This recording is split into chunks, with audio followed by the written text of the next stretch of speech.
Hello again. This is the Lushy. It's a very much of a prototype, and well, it's not working. I don't think it's not. I don't think it will work, and the reason is that it actually needs a little nub that comes out here to engage with the top of the keyway, so it turns it. Now, it's designed for an American 1100. And well, I'll show you how it sort of operates. This is made out of a feeler gauge, and well, as you can see that I've cut it out. I don't know whether you can see the little. There's the sort of bit on the end. Hold on, I'm doing it through the. I really am doing it very through the camera. This, and I'm not very good at this, so sorry. Anyway, so you can see that goes on to these different spots here, and you actually have to lift it up and pull it down, lift it up and pull it down. Little screw holds it, and then sort of that's the back of it. This is part of a draw mechanism for, let's say, a CD player or CD-ROM or whatever from a computer, and there's one either side, and they're made out of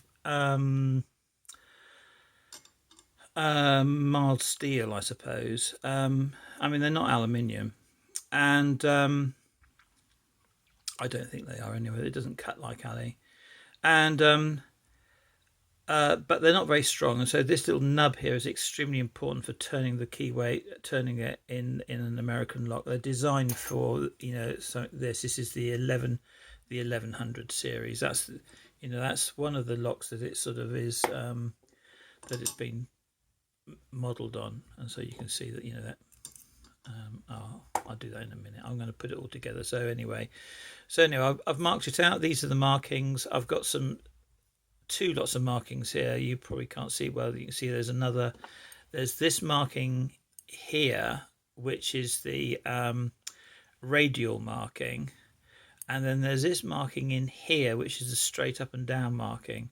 And I just want to see which one is the one that works best for it, really.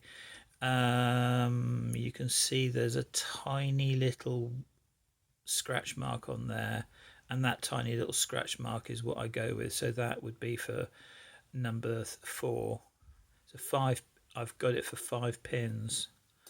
So, and you can see that there's also another little line which you may not be able to see, which is this line here, and that sits the top, and that's the top of the thing. So you won't be able to really see that. I can hardly see it. I can't see it through the camera anyway. Half see it, and it sits right on there. And of course, there's a bit of tape over this to protect that. So yeah, you can't really see it, and I'm not worried too much about it. But you lift it up, it can't go any further anyway. Right, shall we just stick it in and get that away and see how we go. I'm looking forward to this, actually.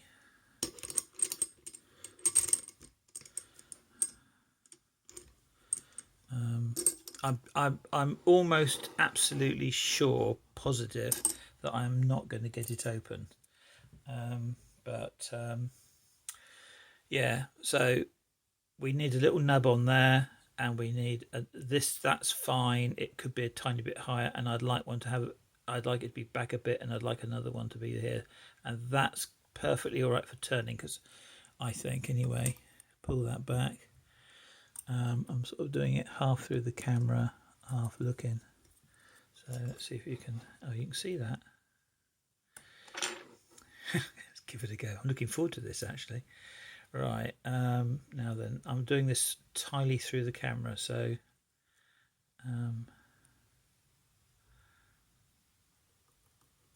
that's spongy.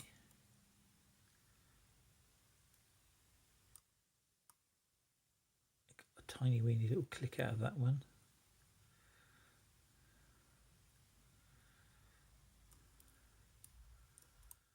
Falling off this one. Little click. Spongy.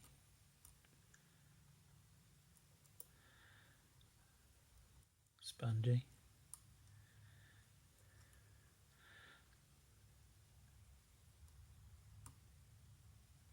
Little click.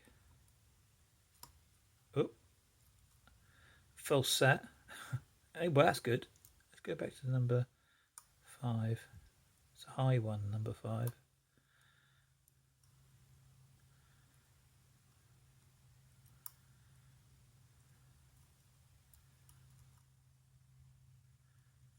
Ah.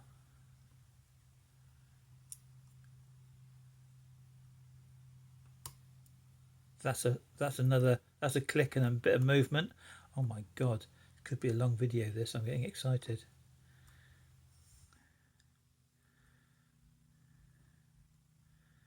Something's going on. There we go.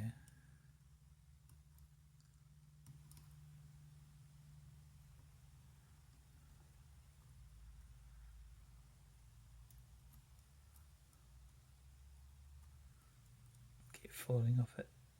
Sit there. Binding. Tiny bit of off pressure.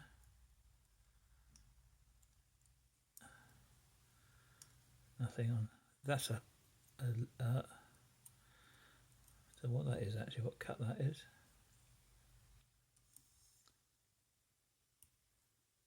Tiny weeny little click there. Fell off it. Probably not quite on it. That's it. 2 little clicks. I think I fell off that. I think that's what that was. I might have overset it now. Just take a bit of pressure off it slightly. Giving it the old capoon bounce.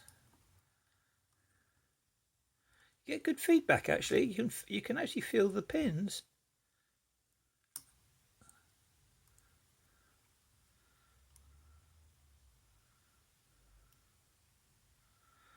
As I said, I am doing it through the camera. This is number 4. Nothing happening with that.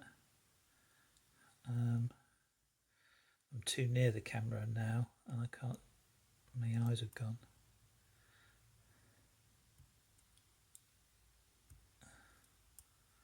There's definitely a slight false set going on. So I can't be that far away really. Capoon bouncing. He's done a lot of bouncing in his time.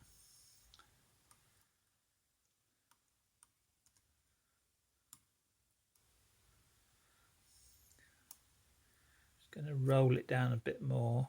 I don't think I'm going to get this open. It's a long video for me. This is 8 minutes. So, well, I've got a false set. Right, okay, let's call it quits. There you go, it came out. It works, it goes in and out okay. I'd say that this could be, I mean, that's a bit sharp, so it's a bit, you do need one on the bottom here. And it would be better if it was a bit thicker, you know, so a slightly bigger nub. Yeah, so there we go, guys. Now I was going to send this to Rook Knight, but I'm not going to because it's obviously not working, it's not right, and I've got to practice it with it myself a little bit more, see what other changes I would like to make to it. As I said, there are little things wrong with it. I'm not very keen on these holes and all the rest of it, and I don't know how I'm going to mark it out actually in the end, but there we go. The Lushy, as Brett Sachs calls it. Cheers, thanks guys, see you around.